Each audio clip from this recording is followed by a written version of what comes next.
Sal-aħħar ta' din is-sena il-pubbliku mistenni jibda jgawdi mill-ġnien formali fil-Park Nazzjonali ta' Taqali.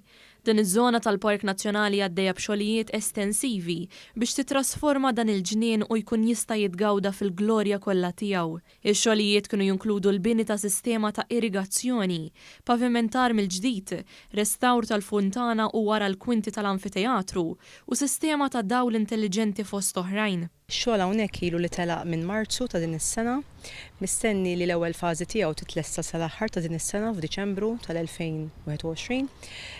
Nistgħu ngħidu li nqala dak kollu li kien hawn eżistenti fil-park, inqala ċ-ċangatura li kien hawn, inqalaw is-servizzi kollha, t-toilets kollha, hawn riabilitazzjoni sħiħa għaddejja. Meta żar ix-xogħlijiet il-Ministru għall-Infrastruttura Ian Boyce qal li dan il-ġnien saħansitra ġie estis hekk kif tneħħew numru ta' binjiet fosthom legali u oħrajn illegali fuq wara tal-anfiteatru. Għandek fażijiet oħrajn f'Taqali fejn in-nies qaqqas setet tersaq lejhom. Bħal pereżempju ż-żona tal-kunċerti illi qed insejħula żona tal-kunċerti, però fil-verità il-maġġor parti assoluta tal-ġranet matul is-sena meta mhux se jkun hemm kunċerti jew festivals ta' dik ix-xorta ħajkun spazju fejn in-nies imorru u fil-ħdura igawdu l-ħin liberu tagħhom. Fil-fatt dak l-ispazju biss huwa daqs 6 grounds tal-futbol illi huwa totalment ġdid.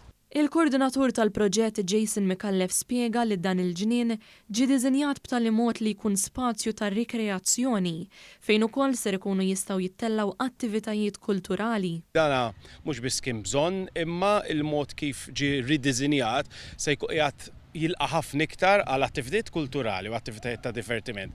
Imma wkoll li jilqa' ħafna iktar bħala ċentru ta' rikreazzjoni għall familja kollha u konvint ħafna pożittiv ħafna li l-aħħar ta' dis-sena inrodduh lura lejn lill-familji Maltin u Għawċin kollha.